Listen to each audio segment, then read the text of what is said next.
NIO just reported one of the strongest delivery quarters in its history.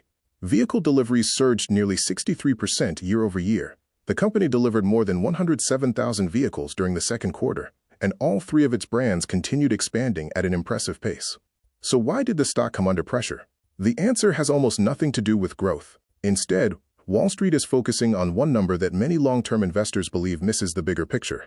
And buried inside NIO's latest delivery report is another development that could become even more important than the delivery numbers themselves.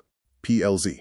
Do subscribe to get connected with us. Let's break it all down. At first glance, NIO's latest report looks incredibly strong. The company officially delivered 40,597 vehicles in June, bringing total second-quarter deliveries to 107,658 vehicles. Compared with the same period last year, that's an increase of nearly 50% for the quarter, and almost 63% for June alone. Most companies would celebrate numbers like that. But the market had a different reaction. Why? Because NIOs had previously guided investors toward a second-quarter delivery range between 110,000 and 115,000 vehicles. The final result came in below the bottom end of that target.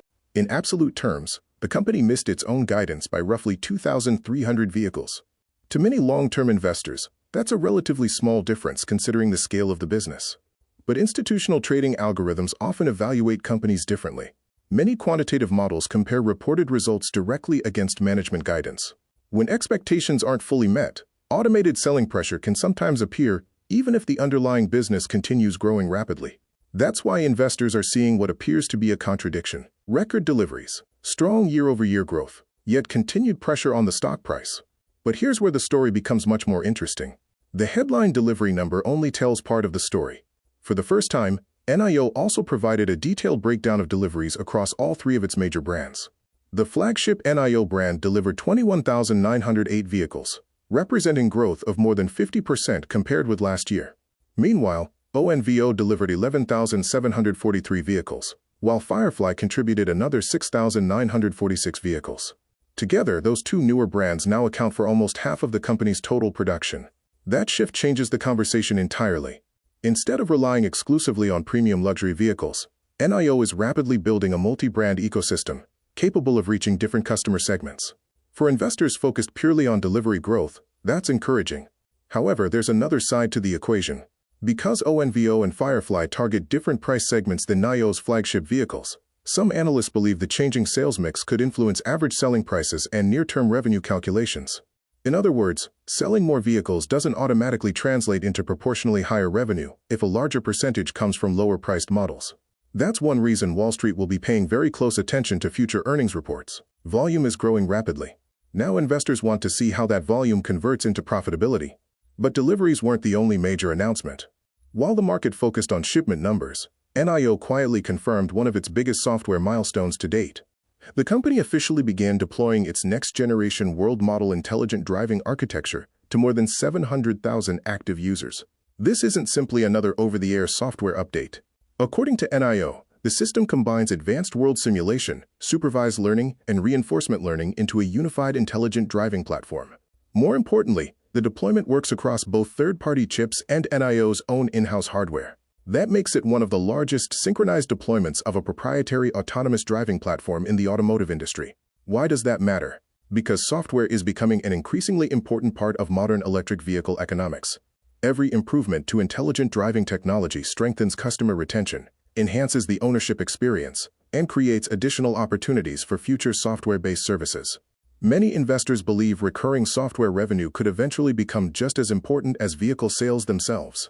And that's why this announcement may prove more significant over the long term than the delivery miss currently dominating headlines. Now put all of these developments together. The company just completed another record quarter. Vehicle deliveries continue growing at an impressive pace. Its newer brands are expanding rapidly. Advanced software capabilities are reaching hundreds of thousands of customers simultaneously. Yet investors remain focused on a guidance miss representing only a small percentage of quarterly deliveries. Whether the market ultimately views that as a temporary execution issue or a more meaningful slowdown will likely depend on what happens next. The next major catalyst is already approaching.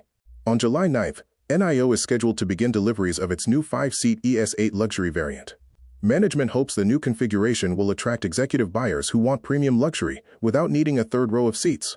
If demand proves strong, it could help reinforce confidence in the company's premium product strategy while supporting higher value vehicle sales during the second half of the year. That launch now becomes one of the biggest events investors will be watching. Because in today's market, it's no longer enough to grow. Companies must consistently outperform expectations. For now, NIO finds itself in an unusual position. Operationally, the business continues expanding at a remarkable pace. Its technology platform is becoming more sophisticated. Its brand portfolio is growing stronger, and customer deliveries continue reaching new records. Yet the stock remains under pressure because Wall Street expected even more. History has shown that markets often react first and analyze later. Whether this latest pullback ultimately proves justified or becomes another temporary overreaction will depend on future execution, profitability, and how successfully NIO converts its growing customer base into stronger financial performance. One thing is certain: the next few weeks could be critical for the company. Between the rollout of the 5-seat ES8, continued software deployment, and upcoming financial updates, investors won't have to wait long for the next chapter in NIO's story. If you enjoyed this analysis and want more updates on NIO and the biggest growth stocks moving the market, make sure to like this video, subscribe to the channel, and turn on notifications so you don't miss our next breakdown.